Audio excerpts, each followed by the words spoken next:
Students, there are many festivals we celebrated all over the years, right? Like Raksha Bandhan, Gudi Padwa, Ganesh Chaturthi, Deepavali, and there are some national festivals also, right? Which day we celebrated on 15 August?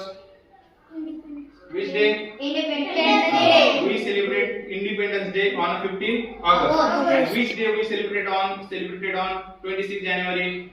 Republic Day. But there is a difference between flag ceremony of 15 August, that is Independence Day, and 26 January, that is Republic Day. What is the difference between flag hosting and flag unfurling? Today we are going to understand. Flag hosting म्हणजे ध्वजारोहण. Flag hosting म्हणजे काय? ध्वजारोहण. Flag अनफर्लिंग म्हणजे झेंडावंदन. काय?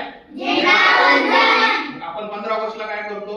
झेंडा जो काय असतो, झेंडा खाली बांधलेला असतो, बरोबर आहे. मग दोरीच्या साहाय्याने झेंडा वरी नेतो आणि त्याच्यानंतर त्याला आपण फडकवतो, बरोबर आहे, 15 ऑगस्टला. मग त्यालाच आपण फ्लॅग होस्टिंग म्हणतो. काय म्हणतो? Flag hosting.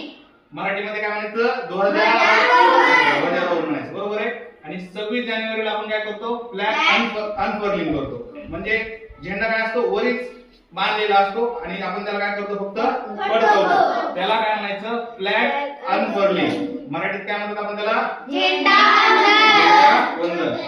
फरक समजला? फ्लॅग होस्टिंग आणि फ्लॅग अनफर्लिंग. फ्लॅग होस्टिंग कधी करतात? 15 ऑगस्ट, राईट.